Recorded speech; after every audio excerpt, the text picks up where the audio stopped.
Hello and welcome to the Providence College Podcast. My name is Joe Carr. Our guest today is Father James Cuddy, PC's Vice President for Mission and Ministry. Father James has been in that role for about a year, having previously served as chaplain for 7 years. In between, he was the pastor of St. Joseph Church in New York City for 2.5 years. Father is a Braintree, Massachusetts native who graduated from PC in 1998. And welcome, Father, to your long-awaited and much-anticipated appearance on the Providence College Podcast. Thanks, Joe. I'm very happy to be here and only a little bit placated by the invitation at this point.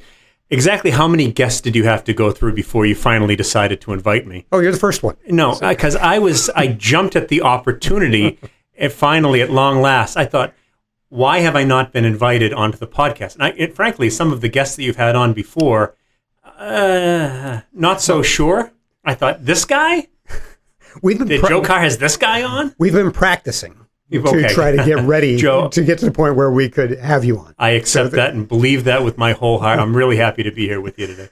So lots of titles: Father, Vice President, and now Lieutenant. That's it. Recently, or not so recently, but you were commissioned a lieutenant in the Navy late last year and recently finished some training to be a Navy Reserve chaplain. Tell us a little more about this and start with what inspired you to take this step in your ministry. Yeah, great question. I'm very, very happy to have finished what they call the basic leadership course, the Professional Naval Chaplaincy School, which is in Newport, which is nice short commute.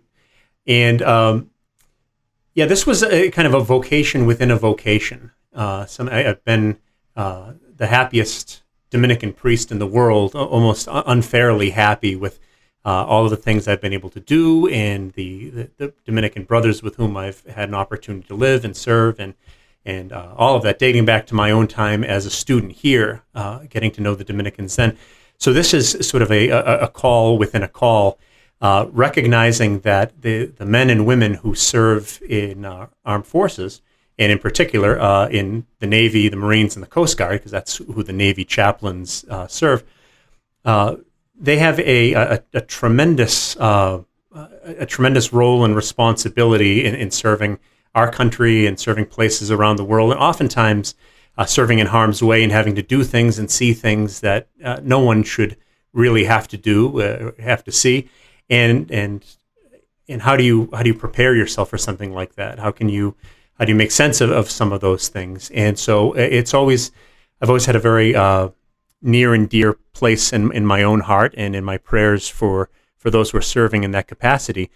And I came to know some Navy chaplains and come to respect them, admire the work that they had done, and had asked our provincial years ago, if the opportunity ever comes up and if there's ever a need for guys from our province to serve in this capacity, I'd be very happy to do so. And so that kind of, he gave me the, okay, yeah, sounds good. Let me write this down in my imaginary notebook because we're never going to talk about it again. And so, I made the offer and put it out there, and it didn't go anywhere, and okay. But it never went away in prayer. So sort of it was in the background. It's something that I'd like to do if the opportunity ever presented itself. And a couple of years ago, our provincial gave the thumbs up to pursue this call within the call, and so we were off and running. And every step along the way, Joe, there have been a lot of confirmations here that this is what God has in store as part of my vocation to be a Dominican friar and priest. Can you give an example of that? What were some of the things that made you know this was the right decision for you? Well, there were a couple of occasions where I had, as you mentioned, I commissioned last fall, and so I've been doing standard reserve stuff, 1 weekend a month, and then you get some annual training, a couple weeks over the course of the year. And during a regular drill weekend, I had an opportunity to speak with a sailor who had just come off of an active deployment for about 8 months and was having a hard time reintegrating into his ordinary life. And, how do you step back into the family after that kind of time away? There's all sorts of adjustments. And so I was able to have a great conversation with this particular fella, and had in the midst of that, felt like, all right, this is really where God wants me this Sunday morning here. in another kind of funnier confirmation, I find myself in these last 8 weeks of training.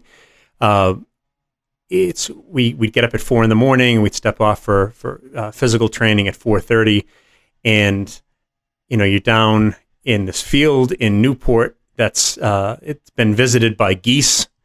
I don't know. Give everyone a second to kind of take that in. The geese were not there, but you knew that the geese had been there. And you're getting barked at by a Marine gunnery sergeant who's encouraging you to do more push-ups than you care to do at that time. And, you start to laugh a little bit and kind of get into all that and realize that normal people don't actually enjoy doing this at this time in this place.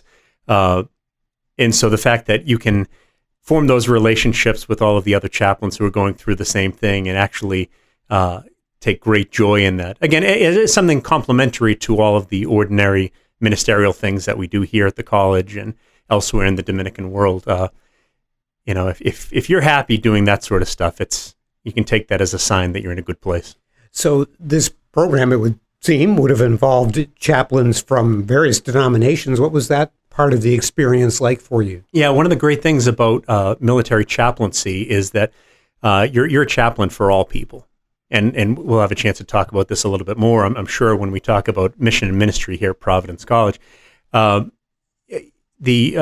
course, you want to provide religious ministry for those of the same faith. So, for a Catholic chaplain, you're saying Mass and hearing confessions and, and serving the Catholic population, whether it's on a ship or at a base chapel, or you're working with the Marines, with a Marine battalion someplace. But not everyone shares your faith. So you want to make sure that you fulfill the second role of a chaplain is to facilitate religious worship for all of these folks according to their own traditions. So if you've got a complement of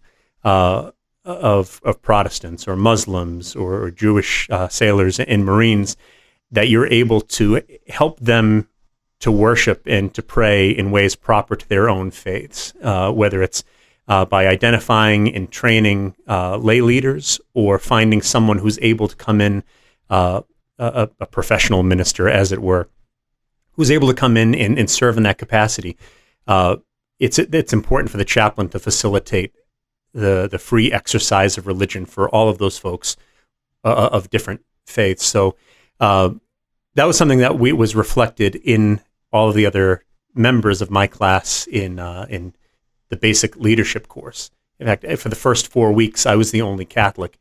And so it was an interesting thing to try to engage in those conversations, both trying to learn about the different faiths represented by all my colleagues and friends in the chaplain corps, but also try to help them to better understand the Catholic faith. And so we had devotional periods every morning led by one of the chaplains, and my morning came up, and so I led them in a session called Cultivating a Devotion to Saint Joseph. And so the first thing starts with, okay, listen, Catholics do not worship saints. We'll start right there. And here's why Saint Joseph is to be revered right here. And sort of because those relationships were already there was great personal esteem and respect there. We're able to kind of needle each other a little bit and say, all right, listen, knuckleheads, this is what you think. You're wrong. Here's why Catholics do not worship saints. Here's why we incorporate the saints into our lives of prayer and all this. And here's why you should be doing it. And here's how you do it. And so you find yourself doing chants in proper Dominican tones in all of this. And this is something that I assure you our separated brethren had never heard before. So there's an opportunity to learn from all these other folks and to teach a little bit as well. That's interesting, that opportunity, or even almost responsibility, as the Catholic chaplain in this group. These Protestant chaplains and others will have Catholic sailors and Marines around them, so they need to know something about the faith, and you were put there to help them understand it. Absolutely. And the other two roles that chaplains fulfill in the sea services, we talked about the providing religious ministry for your own folks who share the same faith, and the facilitation of the practice of a free exercise of religion for the others. There is you are there for to provide care and counseling to everybody within the particular command, people of any faith, people of no faith at all. Everyone knows that they can come and talk to chaps. And one of the things that is kind of distinct there among chaplains in all of the C services is that the chaplain is somebody with whom you enjoy complete confidentiality, where, if you're struggling as a sailor or Marine, you say something to someone in the chain of command, and it triggers, a mandatory conversation with the higher ups, and so consequently, you might not feel free to speak your mind or express any struggles you might be having with anyone except the chaplain. And so that's something that, in learning from the other chaplains, as those of different faiths and those who have been around the block once or twice or 10 times, you're able to be a better resource for any one of those folks who might come in, whose own life experiences might be completely different than your own or anything you've ever heard of before. But because we're trained the way that we are, hopefully there's a better chance of helping that person to be at ease, to ask the right questions, to encourage them to speak their minds and all of that, and give them the best possible care that we can. The fourth role there, in addition to the providing, facilitating, caring, we actually there's an advisory capacity, which is pretty cool, where because we have the sense of what's going on within the command, because people can speak to the chaplain confidentially, you've got an opportunity to be sort of an advisor to the commanding officer, so that he or she might better come to understand what's going on the ground in a way that they might not otherwise. So you can say, excuse me, sir, ma'am, there's from the trenches here, you've got there's a morale issue. Some of these, these guys just found out that their tour got extended. They haven't been able to get a shower. They haven't, this and that. And so, you can present that to the commanding officer, maybe present some ideas, simple ways that morale might be improved without compromising the mission. And so that's an opportunity that you have there too. So it goes far beyond just, I'm a priest, so I want to go say mass. I want to, I'm a rabbi. I want to perform what would be kind of akin to synagogue services for the Jewish sailors and Marines. So it's really a really, really neat thing, and goose visits included. Yeah, push-ups to boot while you're at it. So it's gross. I can imagine. So will you be attached to a reserve unit? Are you already? How does this work from here? Yeah, so everyone's got a home. I have a reserve unit. It's called a NOSC. It's a Naval Operations Support Center. So you get all your trainings there. They make sure you're in, you're ready to go if you're ever called to serve in some capacity, someplace, whether it's there's some national security issue, whether there's some sort of natural disaster, or God forbid, if there's some sort of international incident. If we ever find ourselves in real conflict that requires the mobilization of reserves, you're ready to go. You don't have to say, oh, geez, I got to get my vaccinations, or I got to go through my these government mandated trainings here. You're trained up and ready to go. One of the things that's presenting itself now as an opportunity is the chance to serve as a priest at the base chapel in Newport, where there hasn't been a Catholic priest assigned to that command in a while. They're able to have mass on Sunday mornings because there's a priest from the Diocese of Providence who will come in on a contract. So he's not a military chaplain, but a retired padre who's able to come in and offer mass and hear confessions and do all that sort of stuff.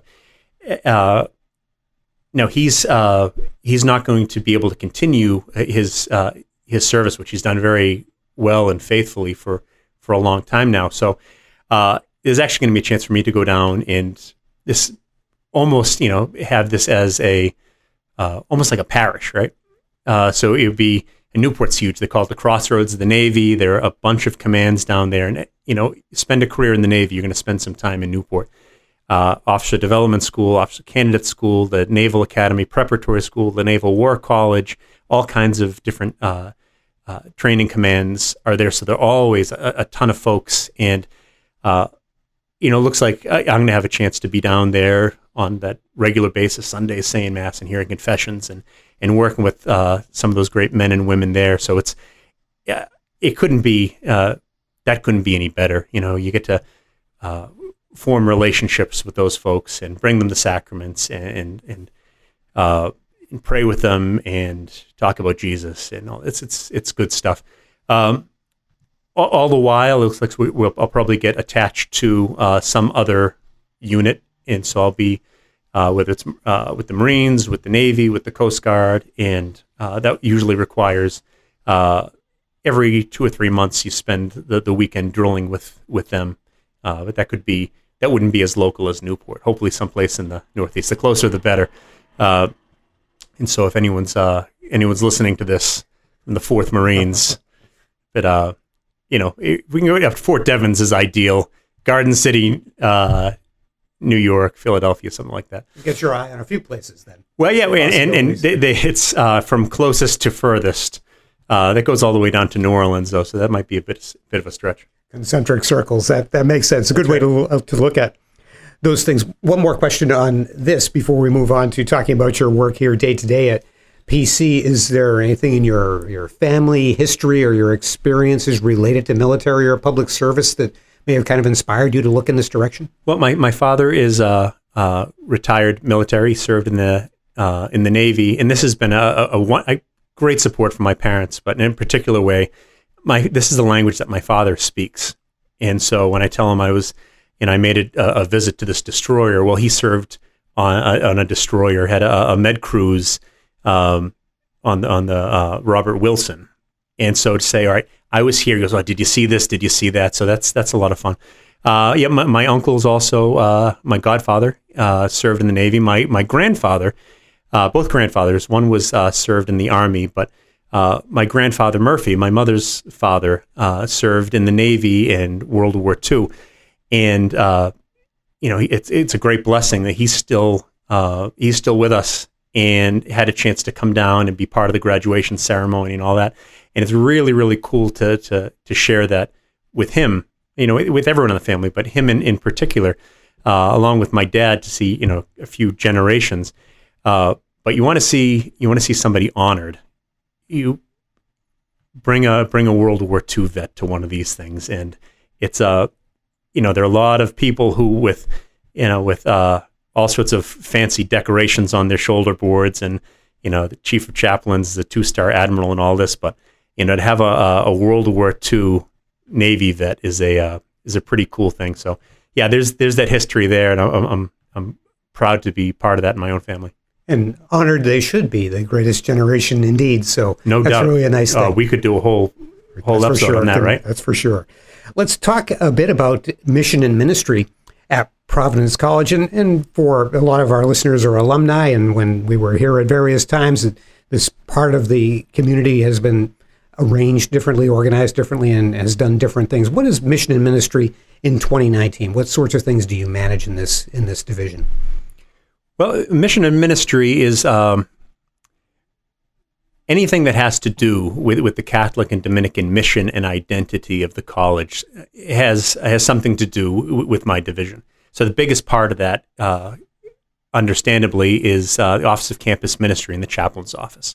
So we've got a great team of Dominicans and lay campus ministers who are working both within the chapel and the campus ministry center, but working across campus with elements of the Office of Student Affairs, most especially Res Life, and working with hall directors and RAs and the senior staff there to try to train them in things related to mission, but also have a presence there in each one of the halls. Now, I'm sure you remember back in the day, as I do, when I was a student here, you'd have a Dominican living in all of the residence halls. And so we had Father Ferguson in Guzman back in the day. Father Detling in Fennel. Oh, yeah, Big Cy.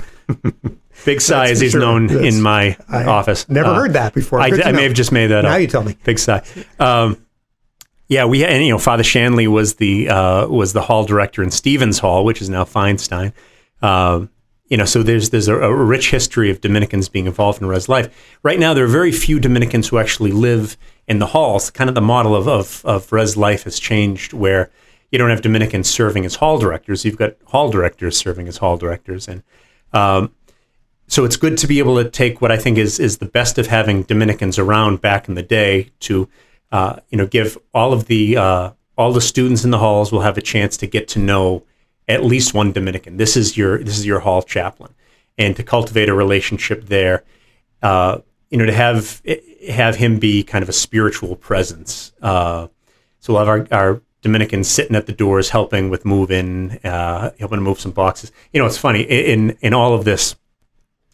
Father Peter Martyr, our chaplain, came in for our weekly meeting last week and said, "All right, I'm having a hard time getting all the assignments down. So we Dominicans, some go on to other things. We don't have the same complement of friars we do as we did at the end of last year. So he goes, I need another hall chaplain." I said, "Well, where?" "Guzman." I looked at him. I haven't been so insulted since I wasn't invited to Joe Carr's podcast. I said, "Well, when are you going to ask me? I'm Mr. Guzman here, right? I spent 2 years there. I've got all my everything I know in the world is through Guzman Hall. Ours was the class that took up the sod from the front lawn and put it down in the shower, because we wanted to. Who doesn't like walking through morning dew on the front lawn, right? That's the way. So we thought that was a good idea. We took up the sod. Did not work so well in practice, but our hearts were in the right place. Our hearts were in the right place. Our bodies were in the right place come Saturday morning, because we had a mandatory dorm cleaning as a result of our creativity. The hall director at the time did not appreciate the creativity, unfortunately. Anyhow, I'm Mr. Guzman. When are you going to ask me? So I'm very happy to come here on this podcast and announce formally that I am the new Guzman Hall chaplain, taking the long tradition, going back to Father Fergus, as I said. Generations of Guzman alumni are no doubt very pleased. Very, very pleased. And so I get to, what's going to be creepier than, having me there and move-in day and carrying boxes in for these kids and saying, "This is my room." And nobody wants that. They're going to want blessings and exorcisms and stuff like that. Well, I'll ask them if I can just come by. Come by every so often. See you Friday night. Unannounced.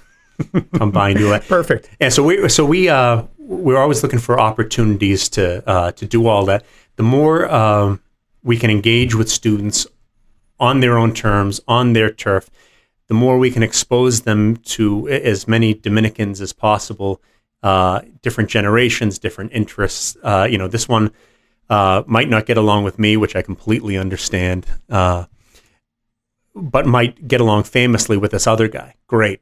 Wonderful. So that's something that the campus ministry folks are doing beyond just campus ministry working there. We've also got a great program that's going into its second year, working with athletics. So all of our athletic teams have a Dominican friar or a sister who are attached to that team, and they'll go to practices and games or matches and get to know the student athletes and the coaching staffs and all of that. And you drew a very good assignment on that front too. Yeah. You can tell the bosses, right? My division. I get first dibs. I'm the hockey chaplain, men's ice hockey chaplain. So we get a chance to spend some time with Coach, and the boys are dynamite, and spent a lot of time with those guys last year, and made a good run into the Frozen Four, and just came a few minutes away from winning the national championship. Because like yourself, I'm convinced that if we get past Duluth there, we take care of business in the national championship game. But absolutely, what a team Duluth had, and what's better than hockey players? They're great people to be honestly, around. What's better than hockey players? That could be another podcast. I'm just all of the things that we're laying out a whole season of. We'll call it Carr and Cuddy on the Providence College podcast. A whole separate channel. That sounds good. We're ready whenever you are. Would you expand a little bit on the role of the lay professionals staff in this operation? Your associate vice president is Bob Funder, a layperson, and a great many people really playing incredibly important roles in this important work. Sure, boy, we'd even start with that. On the campus ministry level, we've got some great lay campus ministers, the director of retreats, the director of peer ministry, the director of liturgical music, to name a few, and I don't want to leave anyone out, but these are folks who have a great love for the church, love of the Lord, received these calls to ministry, which they've gone out and they've done work, kind of testing that call. They've gone and done professional training at different theology faculties, Boston College, Notre Dame, Villanova, places that have real top programs for lay campus ministers. To give a theological but also kind of a pastoral framework for this work, and we've been very, very lucky over the years, dating back to before my time as chaplain. We've been able to recruit and hire the best of the best. It's such a privilege to work with some of these folks, including Bob Funder, whom you mentioned is now serving as associate vice president for mission and ministry. So the two of us work together, overseeing the division here. But that relationship started when I was chaplain. I hired Bob as campus minister, and he's one of the smartest guys I know. He's read everything. He's got a tremendous heart for ministry. He's generous. He's creative. He's hardworking. He's good humored. He's the best, and it's very important now. I think, and if there's anybody who listens to this podcast who's from a generation or two before, when it was all Dominicans all the time, that's not the place that we've got here today, and that's good. It's good. There's when you think about the Catholic and Dominican identity of Providence College and the mission that kind of springs from that, it has to be a team endeavor. You've got to have the Dominicans. I mean, the Providence College without the Dominicans probably isn't Providence College. But at the same time, this place is great because we've had so many people who aren't Dominicans. These great lay faculty and staff members who either maybe they're alums themselves and have had great experiences of that and want to continue their work at the college, kind of paying forward gifts that they had received when they were students, or found this to be such a meaningful part of their lives that they want to make this their professional home as well. And we've got so many people, legends, whose names are on classrooms and lecture halls and in some buildings here, who have been great partners in the cultivation of the mission and identity of the place. And that's I think we've got that represented very well and expressed very clearly in the way that our staff is organized, especially with myself and with Bob working together. There's nothing that doesn't happen in the division that isn't somehow being kicked around by the two of us together. And so it was actually the first thing that I did when I had the opportunity to come back and found out, the provincial, and talking to Father Shanley that I was going to come back here. I was on Bob Funder's porch, honest to goodness. I'd found out late in the afternoon, and I showed up on Bob Funder's porch a couple hours later and told him, hey, well, guess what? I'm coming back in this capacity. And he was all excited, and we did the bro hug and all this sort of stuff. And, he and I have been talking about for years, geez, what are the things that we think are important, and what are the things that we'd want to do if we had a chance to work in this capacity. He goes, well, I'm really happy that you've got a chance to do this. I said, well, this next part's going to knock your socks off. I said, I want you to come with me. Let's do this together. We've been running our mouths off for years about, we should do this and we should emphasize that, and want to give it a shot. And so he says, all right, well, my wife and I have to pray about it, and I kind of rolled my eyes at it, which is always good when the priest rolls his eyes. You say you got to pray, and I'm like, all right, are you done yet? Have you prayed enough? This is the voice of God, Bob. Say yes, let's go. Let's get to work. And happily, the fruit of that prayer was Bob and his great wife, Liz, saying, all right, this is something we want to do. So So here we are. And Bob, incidentally, also an alum, class of 2009. 2009. So loved it so much. He He joined the company. He's the best. I think it's one of the things that I've been able to do well is hire people who are much smarter than I am, and he's unbelievable. The staff that we've got in the campus ministry office, they're unbelievable. So it's a really talented, generous, creative, faithful group, and I'm proud to be part of the team. Incidentally, it's probably amplified here because we have a small number of people in a large number of people in a small place. But this important role played by the lay members of your staff reflects, to some extent, what we see in our parishes. Absolutely. Right? So it's not surprising. No, absolutely. And if you look at some of the larger issues facing the church right now, obviously there's the so many self-inflicted wounds related to the clergy sexual abuse scandal. One of the things that's come out loud and clear is that, for there to be healing and renewal in the church, this is not going to be the work of the clergy alone. Of course, it won't happen without the clergy, but this is something that requires the generosity, the creativity, the hard work, the teamwork that we should have as members of the body of Christ, not just these folks over here, but the whole body working together. So this is if there's going to be that kind of renewal, that's something that needs to happen across all kinds of divides, including, most importantly, I think, the clergy and lay. And that's actually what you talk about projects that we've got going on. I just kind of highlighted the campus ministry side of things, but we've got the Center for Catholic and Dominican Studies, and I think part of what Father Shanley had in mind when he created the Office of Mission and Ministry, when he began his presidency in 2005. One of the first things he did, incidentally. Yeah, mm-hmm. Yeah. Was he wanted to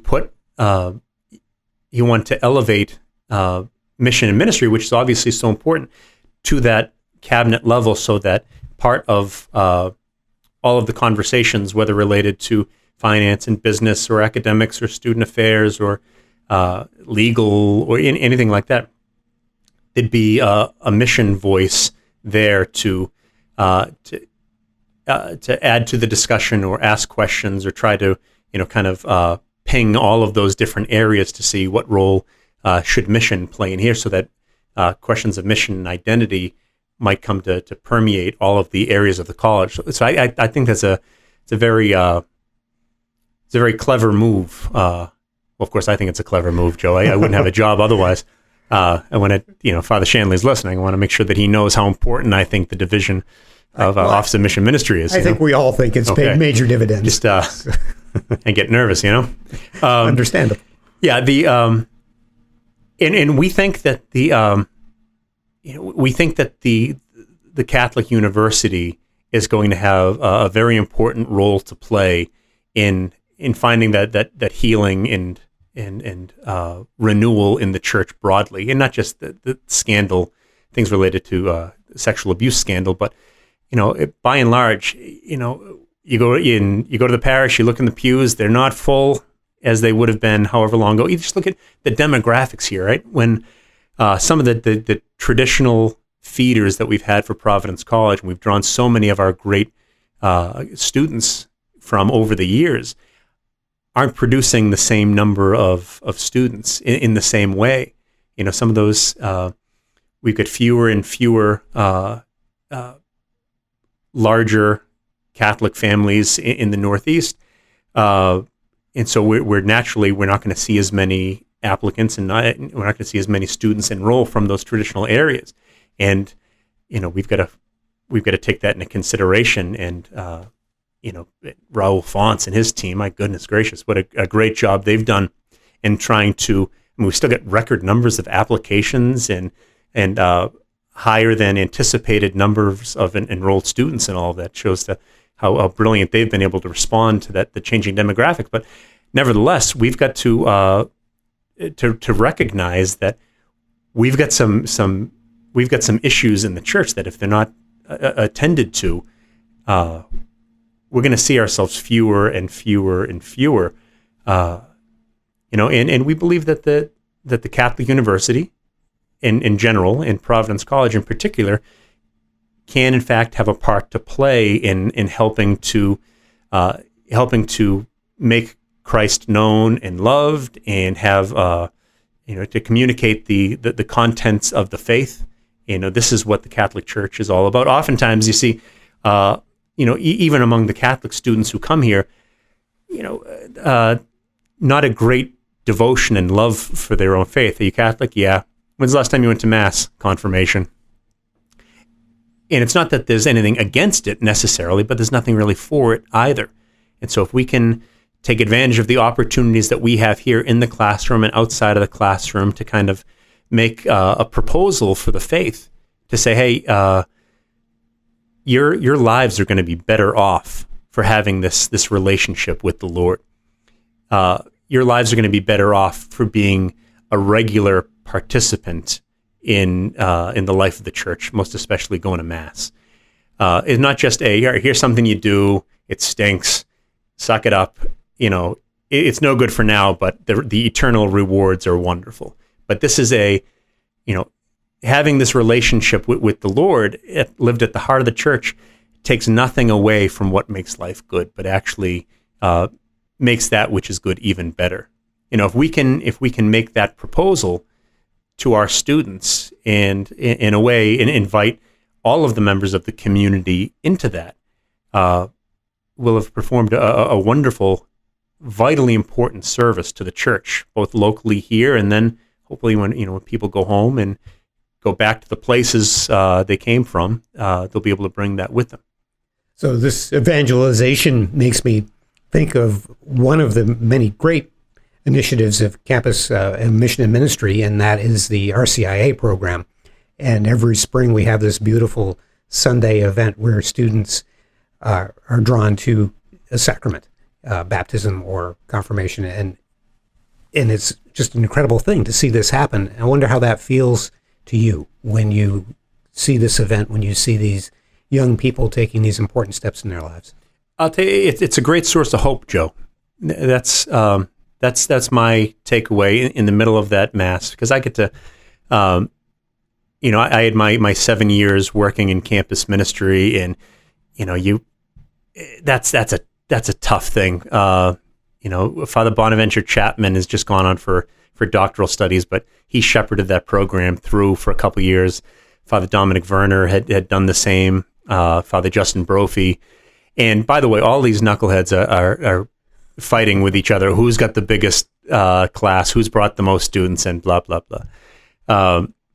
It's really it's a noble thing that they're doing, trying to compete with one another. It doesn't matter, just get the numbers up. That's their whole MO. I'm just kidding, of course. But that's a lot of heavy lifting, trying to get all of the students to that day. So RCIA, in case anyone doesn't know, is the Rite of Christian Initiation for Adults. And it's a program that we've offered since before I was a student here at Providence College. And it would be say you're a student who's never been baptized before, but you're interested in, all right, what's this? I'm kind of surrounded by all this. Give me a Catholicism 101. So you might come to better understand what the church is, or you feel drawn to it, but haven't known what to do with that initial tug. All right. So you go through this program. It starts from the very beginning of, does God exist, and go all the way through. This is what the church teaches. Here's how the church prays. Here's what here's the social doctrine of the church. It will lean into some of the difficult moral teachings of the church that kind of give so many people fits. Here's why the church teaches what she teaches, this and that. And the whole year-long program is designed to bring students to that point where they'd be baptized and received into the church and receive First Holy Communion and be confirmed. But it's also for students who, baptized but never received First Holy Communion. First Holy Communion, but we fell off. We moved at the beginning of high school. I never got confirmed. And what's really, really cool about this is that we see students who are not entering the program because they were dragged by the ear by their parents. That was my story, right? And you mentioned Braintree, Massachusetts. Honest to God, Joe, I was such a meathead in high school.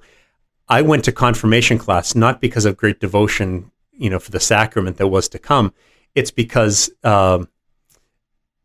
Jill Geary was in the class, and all the guys in our high school class had a crush on Jill Geary, and I didn't have a chance.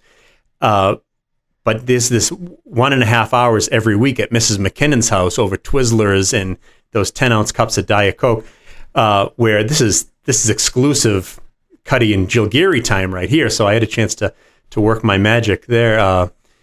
That worked out pretty well, obviously. Here we are. What do we know about Jill today? Joined the priesthood. Any idea how she's doing? I'm sure she's doing wonderfully well. That'll be another podcast. The where are you now, Jill Geary? So anyway, that was my level of devotion. I went because I had to go, and I went through and didn't have a whole lot to say one way or the other. If you asked me the day of confirmation, what's confirmation, you would have got a lot of stuttering and a lot of misdirection and all that. But these students who go through RCIA now, they want to go.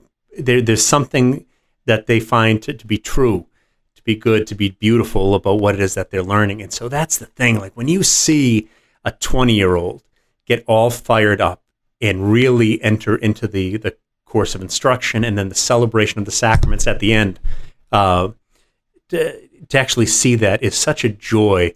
Like I said, so I don't have to do the heavy lifting now. I'm not the one who's chasing them down. Get these papers, fill out these forms. Where's your sponsor? Stand right here. I just get to kind of watch it from the sanctuary with gratitude to God and to the Dominicans and the campus ministers who are able to bring them along. And it's like, if this can work for this group, well, why not a larger group? Why not? There aren't any situations so desperate that we shouldn't, throw ourselves in and make that invitation to them. And I'll tell you what, one of the things that we're seeing now that's so great, and this is, I think a lot of us knew this on the level of instinct, kind of a gut feeling, that students who go through this program are the best evangelists in all of this because they're able to invite their own friends. Right. And so, hey, listen, I went through RCIA. You ought to go to this meeting and check this out. I'll bring you to the meeting, or I'll be involved. I want to be one of the teachers next year. If I go and say, hey, kids, you ought to do RCIA, receive First Holy Communion and the Sacrament of Confirmation. It's great. Or, your life is going to be better. Kids could say, and I understand why, well, of course you say that. Look at you. You're a Dominican. You're a priest. Look at what you're wearing. Oh, hey, guys, you're never going to believe it. Dominican priest says, go to Mass. We'll make you happy. But when it comes from a classmate or it comes from a roommate, that can be the introduction to that relationship with the Lord that kid needs. That can provide that first step that after which so many other joyful, life-giving steps can follow. Which is, I don't know why we're such idiots, Joe. We try to reinvent the wheel with new models of evangelization. This is from the gospel, right? Come and see. This was the disciples inviting their friends to come and meet Jesus. This is why does it take so long to come back to, imagine me at prayer going, hey, Lord, you're never going to believe it. This is what we found worked. And the Lord says back, yeah. Did you read the book? Did I give you the New Testament? Haven't we been doing this for 2,000 years? So that's a great, it's one of the reasons too that the program continues to grow. We've been able to have a record number of students every year come through. I think we had 43, 45 last year, something like that. I wanted to say we had more when I was chaplain, and I was given definitive proof that we did not. So I had to eat a little humble pie. Have to back off on that a little? Oh, well. Yeah, but, standing on the shoulders of giants, Joe. You can Absolutely. They're building a lovely house on the foundation that was laid in blood, sweat, and prayers for all those years of the Cuddy era. And every single one of those students is a great achievement. So that's a good way to look at it. Great saints doing all sorts of great things. And I just remind the guys now that they're buying last year's model. Let's talk a little bit about your journey, and thank you. You've been very generous with your time, but this is terrific. I'd like to keep going a little bit longer. Tell us about that path from the young man at confirmation through your time at Providence College to ordination as a Dominican friar. Joe, there's nothing I like talking about more than myself, and I was wondering when we were going to get around to it. That's the whole key to hosting a podcast. Yep. No, I came to Providence College not because it was Catholic or Dominican. I honestly had never heard of the Dominicans before coming to PC. I actually came because it was on the way home from the University of Rhode Island.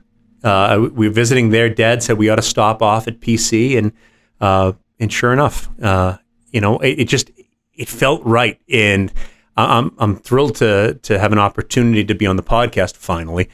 But to talk to so many people who have gone through Providence College, who have a connection to Providence College, because this needs no explanation, right? You step on campus and there's just something there that fits.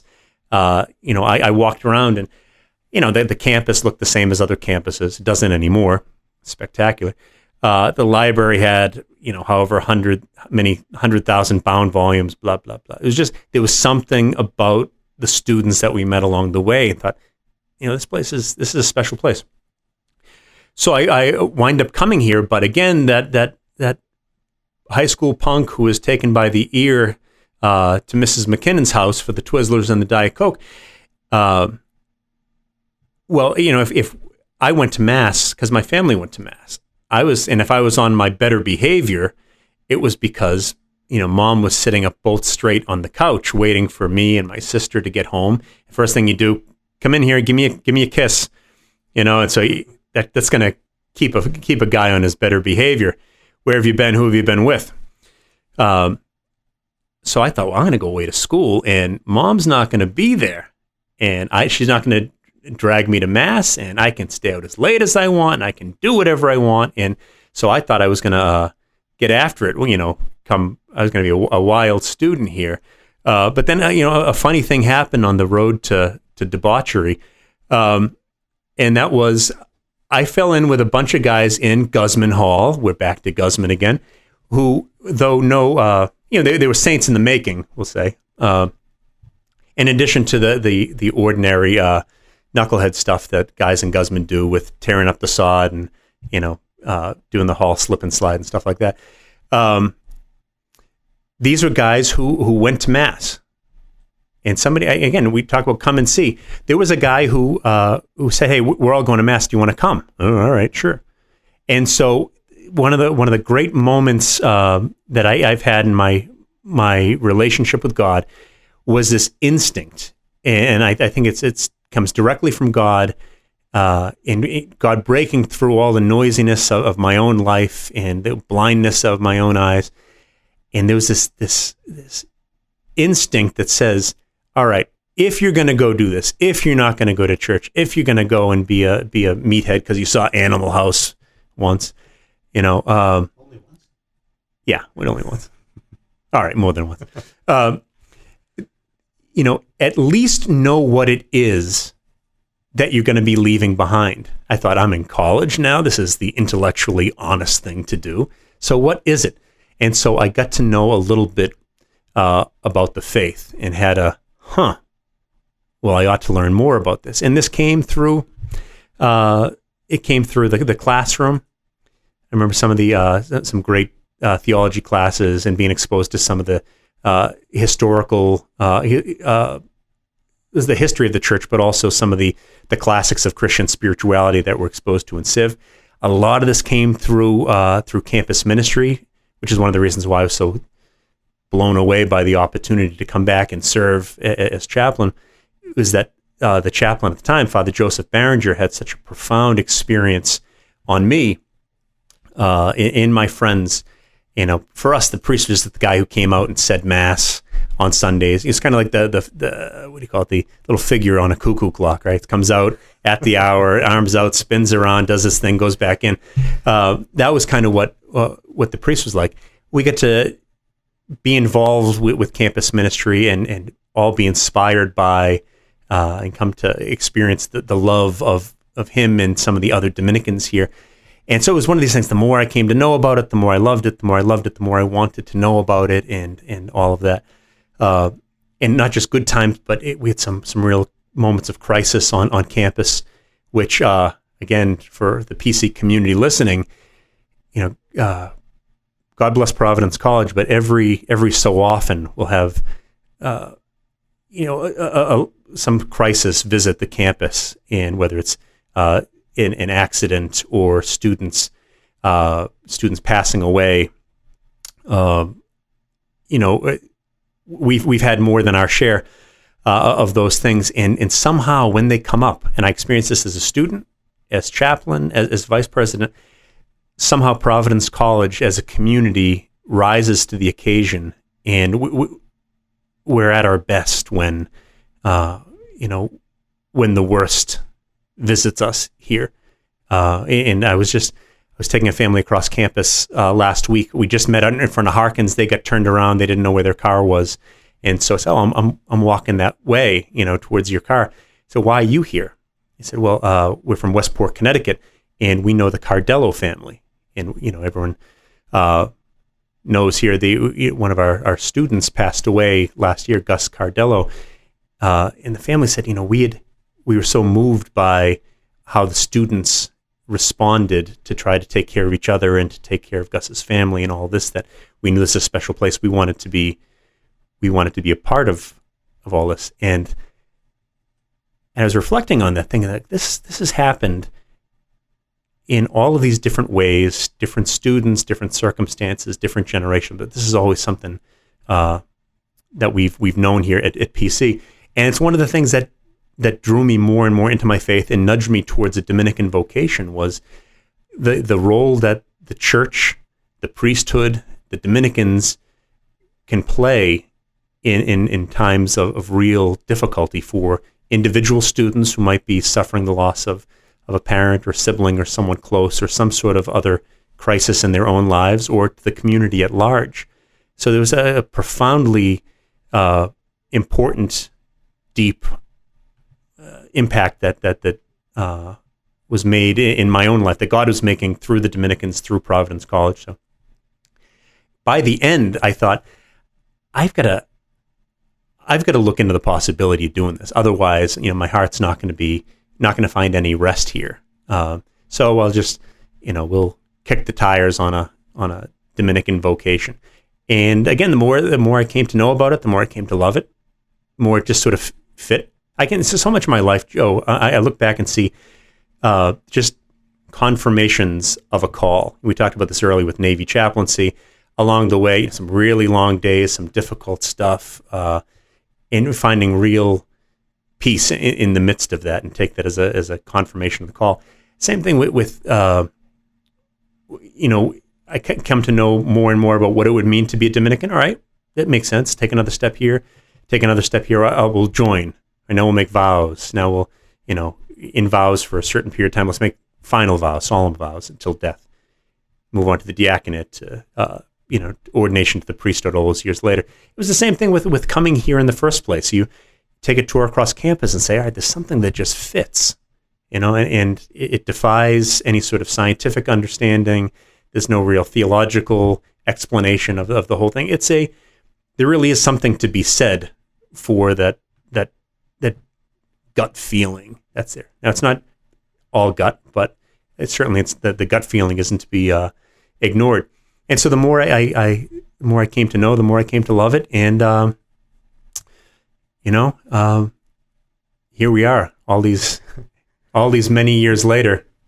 Well, the greatest confirmation may be what you said in the first minute. You described yourself as the happiest Dominican there is, or words to that effect. Yeah. You're happy. Yeah, absolutely. Absolutely. And it's important to emphasize that point too. It's that the happiness is not always this unfettered joy, right? So it's in the midst of some real struggles and some difficult times. And I think it's one of the things that we all struggle with is, how do you come to understand, all right, I'm not really feeling it right now. I'm not, I wouldn't describe myself as all that joyful. And nevertheless, what I'm doing is right. The place where I am is where I'm supposed to be, because there's nothing perfect this side of heaven. And the presence of a tough period is by no means an indication that, that we're in the wrong place. It means, hey, you're human. Welcome to the club, fellow. We get hats and jackets and everything, and so that's an important thing to be mindful of. So that experience of being happy and confident and secure, knowing I'm where God wants me to be, is not an experience that's unfamiliar with times of real struggle too. There's there are goose droppings everywhere, Joe. That's a callback to an hour and a half ago when we started this conversation. If anyone came in at the halfway point, you wouldn't understand. So go back and listen to the beginning. A perfect place to wrap it up. I think we had high expectations, Father, and after all this time, and you have exceeded them by a mile. Let's do this again, Joe. Thank you so much. We've got much more we could cover, and we will definitely take you up on that. So we appreciate the offer. The Cuddy and Carr podcast. Carr and Cuddy, excuse me. That's not. I don't want to be presumptuous. Oh no, reverse alphabetical order is better. Okay. I think you've got it right that way. So thank you so much for your time. This has been great. We really appreciate it. Thank you, Joe. it. God bless you. Appreciate all your great work, and you get a great team here. And it's wonderful to be able to be here on campus with you, and everyone grab an oar and start pulling. We're all very lucky. That's for sure. Amen. That's for sure. And thank you for joining us today. You can subscribe to the Providence College podcast at all the usual places, and they're available on the college's YouTube channel. Feedback is welcome at podcast@providence.edu. Thanks to our producer, Chris Judge. I'm Joe Carr. Until next time.